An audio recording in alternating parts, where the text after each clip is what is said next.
আসসালামু আলাইকুম। এই হলো আমাদের পিঠার বারাটারা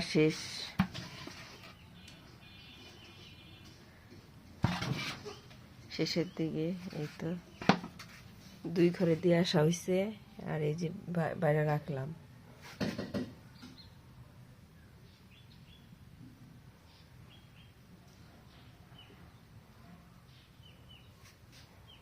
এই হলো আমাদের সেমাই পিঠা। কেমন হয়েছে একটু বলবেন।